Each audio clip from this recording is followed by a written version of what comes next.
Hai guys, assalamualaikum warahmatullahi wabarakatuh. Apa kabar teman-teman semuanya? Semoga sehat selalu dan jangan lupa buat jaga kesehatan terus ya. Oh iya, aku mau ngucapin terima kasih banyak banget buat teman-teman semuanya yang udah setia untuk nungguin video aku setelah kurang lebih 1 tahun lah ya aku nggak upload konten karena satu dan lain hal. Tapi alhamdulillah hari ini edisi puasa Ramadan aku bisa ngisi kontenku lagi untuk teman-teman semuanya. Tapi sebelum video ini lanjut, aku mau ngingetin dulu ke teman-teman semuanya, untuk yang belum subscribe, boleh dong di-subscribe dulu supaya aku lebih semangat tuh bikin videonya. Dan buat teman-teman yang udah subscribe, jangan lupa like dan komen ya. Berhubung kita sekarang lagi ada di bulan suci Ramadan, maka dari itu aku pengen banget ngasih edukasi tentang bulan puasa Ramadan itu sendiri. Sebenarnya apa sih puasa itu dan kenapa kita harus berpuasa di bulan Ramadan dan bagaimana sejarahnya? Apakah puasa itu hanya sebatas kegiatan menahan lapar, menahan haus, menahan segala kegiatan yang membatalkan dari mulai terbitnya fajar hingga terbenamnya fajar? Tentu enggak dong, pasti ada sejarahnya dan tentu pasti ada keutamaan-keutamaan di dalamnya. Nah, maka dari itu aku mau ajak teman-teman semuanya buat simak video aku, buat kita belajar bareng-bareng supaya iman kita semakin meningkat, pengetahuan kita semakin meningkat, dan insya Allah puasa kita di bulan Ramadan ini jadi semakin berkah. Oke, jadi aku mau mengawali videoku ini dengan pembahasan dari puasanya itu sendiri ya guys. Jadi sebelum bulan puasa Ramadan ini ditetapkan sebagai puasa wajib bagi kaum muslim, sebetulnya kegiatan berpuasa ini sudah dilakukan oleh para nabi-nabi terdahulu. Ya, puasa yang pertama kali dilakukan adalah puasa yang dilakukan oleh Nabi Adam alaihissalam. Jadi ketika saat itu Nabi Adam dan Siti Hawa diturunkan ke bumi karena Allah memberikan hukuman karena Siti Hawa dan Nabi Adam ini malah memakan buah kuldi, yang dimana buah kuldi ini adalah buah yang dilarang. Maka dari itu Allah Subhanahu wa Ta'ala menurunkan Nabi Adam dan Siti Hawa ke bumi. Nah, ketika sampai di bumi, Nabi Adam dan Siti Hawa mendapatkan 2 ujian ataupun 2 hukuman lah ya, karena apa yang telah dilakukan oleh keduanya. Ujian yang pertama adalah kulit Nabi Adam yang mudah sekali terbakar oleh sinar matahari hingga membuat kulitnya tuh tampak menghitam dan gosong. Nah, di hukuman yang kedua yaitu Nabi Adam dan Siti Hawa ini dipisahkan dengan jarak yang cukup jauh, yang kemudian mereka atas izin Allah dipertemukan di sebuah tempat yang sekarang kita kenal dengan nama Jabal Rahmah. Betul. Kedua hukuman tersebut membuat Nabi Adam alaihissalam serta Siti Hawa meminta ampunan dan permohonan ampun dari Allah Subhanahu wa Ta'ala. Yang kemudian ketika keduanya yaitu Nabi Adam alaihissalam serta Siti Hawa meminta ampun, turunlah sebuah perintah untuk melaksanakan puasa selama 3 hari berturut-turut. Puasa 3 hari berturut-turut ini yang sekarang kita kenal dengan istilah puasa Ayyamul Bid. Nah, dari situlah sejarahnya puasa si Ayyamul Bid ini. Akhirnya Nabi Adam dan Siti Hawa pun melaksanakan puasa ini dengan penuh keikhlasan serta ketulusan, hingga hukuman yang tadi nih, yang tadi aku bilang kalau kulitnya Nabi Adam alaihissalam itu terbakar serta Siti Hawa dan Nabi Adam ini terpisah, pun ketika keduanya berhasil melaksanakan puasa yang 3 hari tadi, kedua hukuman yang Allah berikan pun akhirnya berturut-turut menjadi membaik. Ya, sudah tentu dong kalau misalkan kulit yang tadinya menghitam akhirnya berangsur-angsur membaik selama 3 hari berpuasa tadi, serta Nabi Adam dan Siti Hawa akhirnya atas izin Allah dipertemukan di sebuah tempat yang tadi aku bilang, di Jabal Rahmah. Nah, itu dia puasa pertama yang dilaksanakan di muka bumi ini adalah puasa Ayyamul Bid yang dilakukan oleh Nabi Adam alaihissalam serta Siti Hawa. Nah, puasa kedua yang dilakukan di muka bumi ini setelah puasa pertama yang dilakukan oleh Nabi Adam alaihissalam serta Siti Hawa adalah puasa yang dilakukan ketika zaman Nabi Nuh alaihissalam. Nah, teman-teman kan pasti tahu nih, waktu di zaman Nabi Nuh alaihissalam ada sebuah tragedi ataupun ujian yang Allah Subhanahu wa Ta'ala turunkan kepada kaumnya Nabi Nuh alaihissalam. Ujian tersebut berupa turunnya hujan deras yang menjadikan tanah tandus dan gersang tersebut menjadi terjadi banjir bah yang besar. Nabi Nuh alaihissalam mengajak untuk para pengikutnya untuk masuk ke dalam sebuah kapal yang sudah disiapkan dan dibuat selama berbulan-bulan oleh Nabi Nuh alaihissalam untuk menyelamatkan diri dari banjir bah tersebut. Nah, Nabi Nuh alaihissalam ini beserta para pengikutnya terombang-ambing di lautan di banjir bah yang besar itu kurang lebih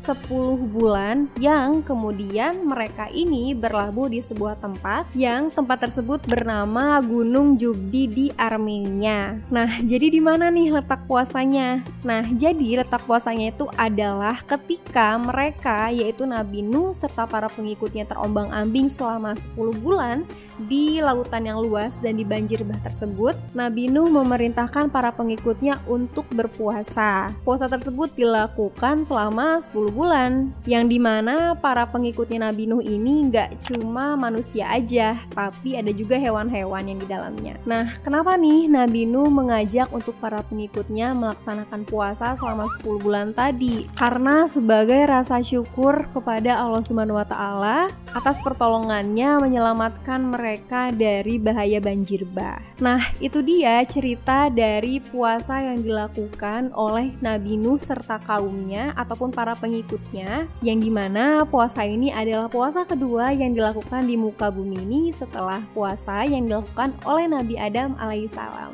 Lalu yang ketiga ada puasa yang dilakukan di zaman Nabi Daud alaihissalam. Nah, jadi kan kalau tadi yang aku ceritain ada puasa di Nabi Adam, puasa 3 hari atau yang dinamakan Ayyamul Bid. Ada juga puasa kedua, yaitu puasa Nabi Nuh alaihissalam, yaitu puasa yang dilakukan selama 10 bulan di dalam kapal. Nah, jadi gimana sih kalau puasa yang dilakukan oleh Nabi Daud alaihissalam ini? Jadi puasa yang dilakukan oleh Nabi Daud alaihissalam yaitu puasa yang dilakukan selama selang-seling.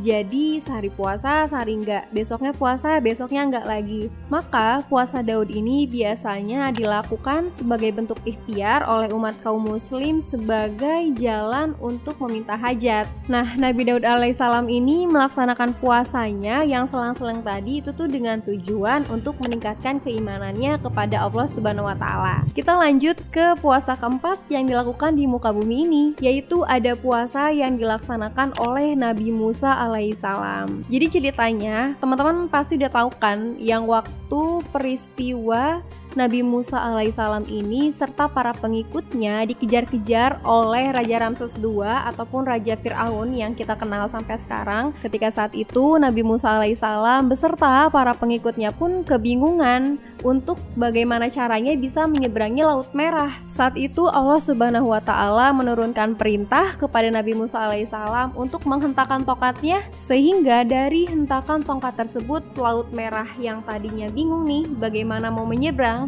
akhirnya Laut Merah itu pun terbelah dengan sendirinya. Nah, ketika Nabi Musa alaihissalam beserta para pengikutnya telah berhasil melewati laut yang terbelah tadi, Allah Subhanahu wa Ta'ala pun kembali memerintahkan Nabi Musa alaihissalam untuk kembali menghentakkan tongkat yang digenggamnya, supaya Laut Merah yang tadi telah terbelah atas izin Allah pun akhirnya bisa bersatu kembali. Yang dimana atas peristiwa ini Raja Ramses II atau yang biasa kita kenal dengan Raja Fir'aun pun tenggelam bersama dengan para pengikut-pengikutnya. Nah, dari kejadian ini membuat Nabi Musa alaihissalam mengajak serta memerintahkan kepada seluruh pengikutnya yang telah berhasil selamat dari kejadian ini untuk melaksanakan puasa sebagai tanda rasa syukur kepada Allah Subhanahu wa Ta'ala. Ada yang tahu gak puasa Nabi Musa itu kita kenal dengan puasa apa? Ya, betul. Puasa Nabi Musa ini dikenal dengan nama puasa Asyura. Setelah berangsur-angsur peristiwa puasa dari nabi ke nabi, jadi Rasulullah SAW biasa melaksanakan puasa selama 3 hari dalam setiap bulannya. Akan tetapi saat itu nih Rasulullah SAW baru melaksanakan puasa itu seorang diri. Jadi belum ngajak umatnya, belum. Sampai ketika ada peristiwa hijrah dari Mekah ke Madinah yang dilaksanakan oleh Rasulullah SAW beserta para pengikutnya, Rasulullah pernah mendapati serta melihat bahwa kaum Yahudi yang ada di sana biasa melaksanakan puasa ketika di tanggal 10 Muharram. Nah, Rasulullah ini pun terbingung-bingung lah kan. Akhirnya Rasulullah SAW ini pun bertanya kepada salah satu sahabatnya. Rasulullah pun berkata, "Wahai sahabatku, puasa apakah yang dilaksanakan oleh kaum Yahudi tersebut?" Dan sahabatnya pun menjawab bahwa puasa yang dilaksanakan oleh kaum Yahudi di tanggal 10 Muharram tersebut merupakan puasa untuk memperingati selamatnya Nabi Musa beserta para pengikutnya dari kejaran Raja Fir'aun. Tapi kata Rasulullah, aku lebih berhak atas puasa tersebut. Maka dari itulah Rasulullah SAW pun menggunakan puasa di 10 Muharram ini agar bisa diterapkan oleh kaum muslim. Nah, jadi saat itulah sejarah kenapa kita sebagai umat muslim pun melaksanakan puasa di tanggal 10 Muharram. Tapi hal ini nggak berlangsung lama, karena setahun setelah kejadian tersebut, Rasulullah SAW ini mendapatkan wahyu dari Allah, yaitu perintah berpuasa khusus bagi kaum muslim. Nah, ini yang bakal jadi cikal bakal adanya puasa Ramadan. Nah, sekarang kita masuk ke sejarah dari puasa Ramadan itu sendiri. 1 tahun setelah peristiwa hijrah dari Mekah ke Madinah yang dilaksanakan oleh Rasulullah SAW beserta para pengikutnya, Allah menurunkan wahyu yang dimana di dalamnya terdapat beberapa perintah untuk menyempurnakan syariat Islam. Perintah yang pertama yaitu Allah Subhanahu wa Ta'ala memerintahkan untuk mengubah arah kiblat dari yang tadinya menghadap Masjidil Aqsa diubah menjadi ke Masjidil Haram. Nah, alasannya kenapa nih? Kenapa arah kiblat ini diubah? Karena arah kiblat ini dijadikan sebagai pembeda antara kiblatnya umat muslim sama kiblatnya kaum Yahudi dan Nasrani. Makanya kan kita suka lihat nih sekarang kalau misalkan kaum Yahudi dan Nasrani itu banyak banget yang beribadah ke tempat yang ada di Masjidil Aqsa. Jadi itu ya alasan kenapa arah kiblat itu diubah, karena untuk jadi sebagai pembeda bagi kaum muslim serta kaum Yahudi dan Nasrani. Perintah yang kedua turunnya ayat pada surat Al-Baqarah ayat 183 yang dimana isinya adalah berupa perintah bagi kaum muslim untuk melaksanakan puasa. Lalu dilanjut dengan surat Al-Baqarah ayat 185 yang dimana isinya lebih spesifik lagi nih kalau puasa yang tadi diwajibkan bagi kaum muslim yaitu puasa yang dilakukan di bulan Ramadan. Nah, sejak saat itulah puasa Asyura ataupun puasa yang sebelumnya diterapkan oleh Rasulullah SAW kepada kaum muslim pun sudah tidak diwajibkan lagi. Tapi Rasulullah SAW ini pun berkata kalau bagi kaumnya yang hendak melaksanakan puasa Asyura yang diperbolehkan saja, akan tetapi hukum dari puasa Asyura itu sendiri tidak wajib. Dan sejak saat itu puasa Ramadan ditetapkan menjadi satu-satunya puasa wajib bagi kaum muslimin. Ketika puasa Ramadan itu dilaksanakan di tahun pertama, saat itu sedang terjadi musim panas. Jadi bertambahlah ujian dari umat muslim ini. Selain menahan lapar dan haus, mereka juga harus menahan karena sedang musim panas juga. Yang dimana musim panas itu kan hawanya gersang, tandus, gerah, bawaannya kan aus terus, pengen minum terus gitu kan. Itu jadi salah satu ujian di tahun pertama puasa Ramadan yang dilaksanakan oleh umat muslim. Apalagi saat itu umat muslim harus tetap menjalankan aktivitas sehari-hari di tengah mereka sedang berpuasa. Dijelaskan juga nih dalam satu riwayat kalau ketika bulan Ramadan itu terjadi, umat muslim hanya makan sahur dengan sebuah kurma ataupun beberapa kurma yang dicampur dengan tepung ataupun dengan air. Dan itu pun dengan jumlah yang gak banyak, hanya beberapa, jadi sangat terbatas.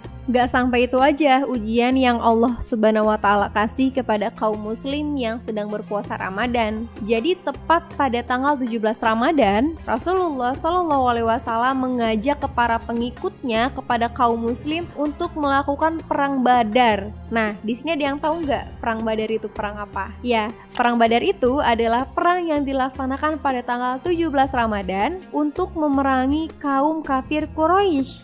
yang saat itu sedang menjolimi umat muslim. Umat muslim harus bertempur di medan perang, akan tetapi sambil berpuasa. Kebayang gak sih ujiannya tuh bertubi-tubi? Kayaknya kalau ada di zaman kita mungkin udah gak kuat kali ya kalau misalkan kita perang sambil berpuasa kayak gitu. Tapi ada sebuah riwayat nih yang mengatakan bahwa Allah Subhanahu wa Ta'ala memberikan keringanan kepada umat muslim yang sedang berperang. Jadi saat itu Allah Subhanahu wa Ta'ala memberikan keringanan berupa diperbolehkan berbuka puasa bagi mereka yang sedang berperang. Tapi katanya ada juga nih kemudahan lain, yaitu mereka yang sedang berperang ini merasa kayak puasanya itu santai aja, kayak yang gak berat. Meskipun mereka sedang berperang tapi kayak lagi gak berpuasa. Itu adalah salah satu kemudahan yang Allah berikan kepada kaum muslimin yang sedang berpuasa dan sedang menjalankan perang Badar. Masya Allah. Intinya pas di tahun awal-awal puasa Ramadan tuh ujiannya tuh cukup berat ya, karena kan memang baru tahun pertama. Mereka juga harus berpuasa selama 30 hari dengan cuaca yang panas, dengan makanan yang terbatas, dan juga sambil melaksanakan perang. Masya Allah, itu di tahun pertama. Masih ada nih di ujian-ujian yang lain, nanti aku bahas. Nah, di tahun setelahnya Allah Subhanahu wa Ta'ala ini memberikan sebuah kemudahan bagi kaum muslim yang ingin menjalankan puasa Ramadan. Jadi pada saat itu hukum puasa Ramadan yang tadinya wajib diubah nih jadi hukum pilihan, yang dimana kalau kaum muslimin ini memang keberatan dan tidak sanggup untuk menjalankan puasa Ramadan, mereka ini diperbolehkan untuk membayar fidyah atau memberikan makanan kepada kaum-kaum miskin yang memang mereka membutuhkan. Nah, sebetulnya Allah Subhanahu wa Ta'ala memberikan kemudahan berupa hukum dari puasa Ramadan itu sendiri adalah agar kaum muslimin itu terbiasa untuk melaksanakan puasa. Supaya apa? Supaya kaum muslimin pun menjadi kuat dan lebih mampu dalam segi fisik dalam menjalankan puasa Ramadan itu tadi. Dan ketika umat muslim ini telah menjadi lebih kuat dan lebih mampu dalam menjalankan ibadah puasa, Allah mengubah hukum dalam berpuasa Ramadan itu adalah wajib bagi yang mampu. Jadi nggak ada lagi nih alasan lebih baik bayar fidyah aja, itu tuh nggak ada, karena memang diwajibkan bagi mereka yang mampu.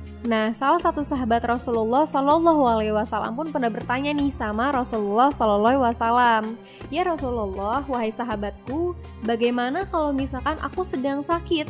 Apakah aku harus membayar fidyah untuk mengganti puasaku?" Rasulullah Shallallahu Alaihi Wasallam pun menjawab, "Tidak perlu, kamu cukup mengganti puasamu di hari yang lain." Dan ada salah satu sahabat Rasulullah lagi nih yang bertanya kepada Rasulullah, "Wahai Rasulullah, bagaimana kalau aku sedang dalam perjalanan kemudian kelelahan? Apakah aku harus menggantikan puasaku di hari yang lain atau aku harus membayar fidyah?" Nah, Rasulullah Shallallahu Alaihi Wasallam pun menjelaskan dengan sabdanya, dengan kata-katanya, yaitu batalkan puasamu kemudian gantilah puasamu di hari yang lain. Yang dimana dari sini udah jelas ya kalau hukum berpuasa Ramadan bagi mereka kaum musafir itu adalah tidak wajib dan tidak diperbolehkan. Karena apa? Kalau mereka tetap memaksa berpuasa, artinya mereka adalah kaum-kaum yang zalim kepada dirinya sendiri, dan mereka masuk ke dalam golongan-golongan yang melakukan maksiat. Karena udah Allah kasih kemudahan nih buat gak apa-apa, gak usah puasa, dikasih kemudahan, tapi mereka tetap gak ngikutin gitu. Maka mereka adalah orang-orang yang masuk ke dalam golongan maksiat. Tapi sebetulnya dasar hukum dari puasa bagi kaum musafir ini tuh ada ceritanya guys. Teman-teman tahu peristiwa ataupun kisah Fathul Mekah gak? Peristiwanya pembebasan kota Mekah dari kaum kafir Quraisy. Nah, jadi ketika Rasulullah Shallallahu Alaihi Wasallam beserta para sahabat dan pengikutnya tengah menuju kota Mekah, di tengah perjalanan ataupun di tempat yang bernama Qura Al-Gamir. Qura Al-Gamir ini adalah tempat tengah-tengah di antara kota Mekah serta kota Madinah. Nah, di cerita tersebut dijelaskan bahwa ketika di tengah perjalanan, Rasulullah SAW beserta para pengikutnya itu kelelahan. Karena kan memang tanah Arab itu terkenal dengan tanah yang tandus ya. Mereka pasti tidak akan kuat untuk melaksanakan puasa Ramadan. Nah, saat itu Rasulullah SAW meminta sekantung air dari salah satu pengikutnya. Kemudian Rasulullah SAW ini pun meminum air tersebut di hadapan para pengikutnya. Nah, melihat Rasulullah SAW ini minum, akhirnya para pengikutnya pun mengikutinya untuk minum air ataupun membatalkan puasa mereka juga. Tapi beberapa di antara mereka tuh ternyata ada yang memang merasa masih kuat. Jadi mereka tuh kayak nggak ngikutin Rasulullah gitu buat ngebatalin puasanya di tengah-tengah perjalanan mereka sebagai musafir. Salah satu di antara mereka nih yang memang memilih untuk tidak membatalkan puasanya, bertanyalah kepada Rasulullah, "Ya Rasulullah, bagaimana kalau aku masih kuat? Apakah aku diperbolehkan untuk tetap melaksanakan puasaku?" Rasulullah pun menjawab, intinya adalah kalau kamu tetap memaksa menjalankan puasamu di tengah-tengah perjalananmu sebagai musafir, kamu adalah termasuk ke dalam golongan orang-orang yang melakukan maksiat. Loh, kenapa? Apakah salah gitu kan? Jadi diibaratkan kayak kamu tuh dikasih kemudahan gitu sama Allah, batalin puasamu supaya badanmu tidak kelelahan dan tidak sakit, tapi kamu tetap memilih untuk melaksanakan puasamu yang dimana itu bisa digambarkan sebagai perbuatan yang menzolimi diri sendiri gitu. Jadi disinilah awal mula ada dasar hukum bagi kaum para musafir diperbolehkan atau enggak nih menjalankan puasa Ramadan. Jadi udah jelas ya, hukum puasa Ramadan bagi kaum musafir itu adalah tidak diperbolehkan. Kalau aku salah, teman-teman tolong koreksi aku di komen bawah ini ya, karena aku juga masih belajar, jadi kita sama-sama belajar aja. Tapi para kaum musafir ini diwajibkan ya, ingat diwajibkan untuk mengganti puasanya di hari yang lain.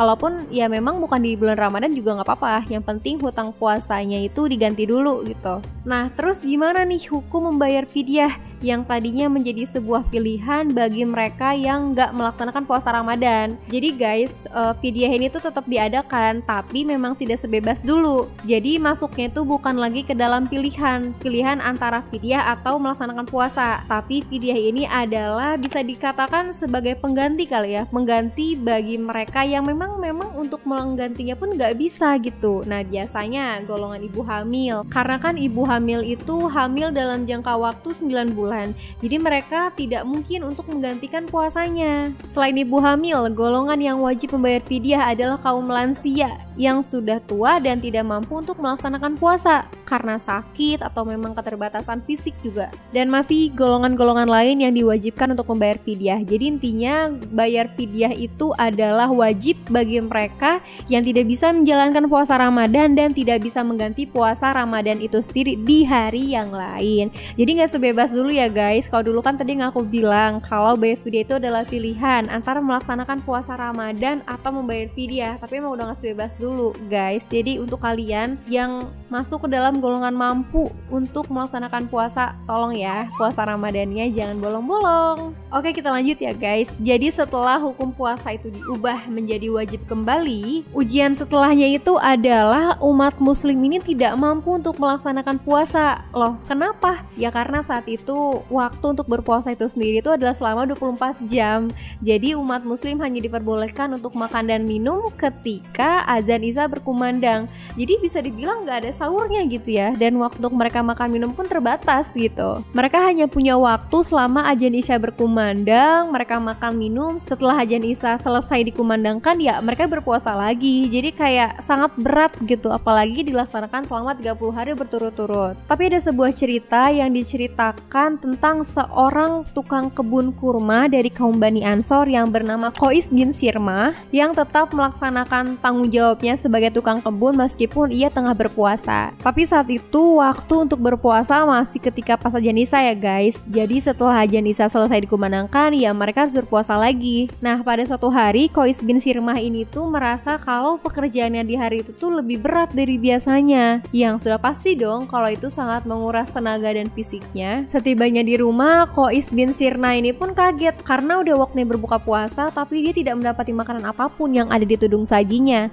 Maka dari itu Qais bin Sirmah ini bertanyalah kepada istrinya, "Wahai istriku, apakah kita tidak punya makanan? Sekarang kan udah waktunya berbuka puasa." Nah, si istrinya pun menjawab, "Wahai suamiku, kita tidak punya makanan apapun. Kita tidak punya stok makanan. Kalau kamu mau, kamu tunggu aja dulu. Aku mau keluar rumah dulu mencari makanan." Nah, di tengah istrinya ini mencari makanan keluar, Qais bin Sirmah ini pun beristirahatlah sampai dia tertidur. Gak terasa karena saking terlelapnya, beliau ini tertidur sampai besok pagi. Yang dimana udah jelas dong ketika Qais bin Sirmah ini terbangun, dia harus tetap berpuasa, menjalankan puasanya dalam perut yang lagi kosong. Karena Qais bin Sirmah ini berpuasa dalam keadaan perut kosong, akhirnya ketika di tengah pekerjaan pekerjaannya di kebun kurma tadi, Qais bin Sirmah ini pun akhirnya pingsan. Nah, cerita dari pingsannya Qais bin Sirmah karena puasa yang dalam keadaan perut kosong ini pun terdengarlah sampai telinganya Rasulullah Shallallahu Alaihi Wasallam. Mendengar cerita dari Qais bin Sirmah ini, Rasulullah Shallallahu Alaihi Wasallam pun berdoa kepada Allah untuk meminta kemudahan bagi kaumnya yang sedang berpuasa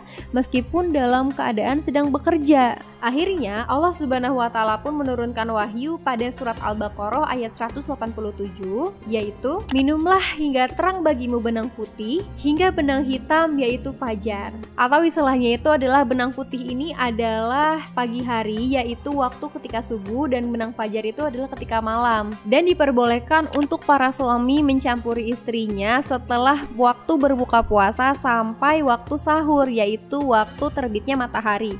Karena sebelum turunnya ayat ini, selama 30 hari berturut-turut memang dilarang untuk melaksanakan hubungan suami istri, itu dilarang, ya kan? Nah, dari situlah kemudahan Allah Subhanahu wa Ta'ala tentang waktu berpuasa, yaitu dari waktu subuh ataupun terbitnya fajar hingga waktu maghrib, di mana fajar itu tenggelam. Nah, siapa nih di sini yang baru tahu kalau ternyata sejarah tadi tuh yang ngejelasin kenapa sih kita tuh harus berpuasa dari waktu subuh sampai waktu maghrib. Nah, jadi guys, ternyata kemudahan-kemudahan yang Allah kasih kepada umat muslim untuk menjalankan ibadah puasa itu ya bertahap. Aku ulang lagi nih ya, dari yang tadinya kita tuh berpuasa selama 30 hari berturut-turut, tapi waktu buka puasanya itu cuman selama azan isya berkumandang. Sekarang Allah kasih kemudahan dan sampai sekarang masih kita laksanakan, yaitu berpuasa di bulan Ramadan dari waktu subuh sampai waktu maghrib. Dan dulu juga nih untuk para suami juga kan gak bisa ya menggauli para istrinya selama 30 hari.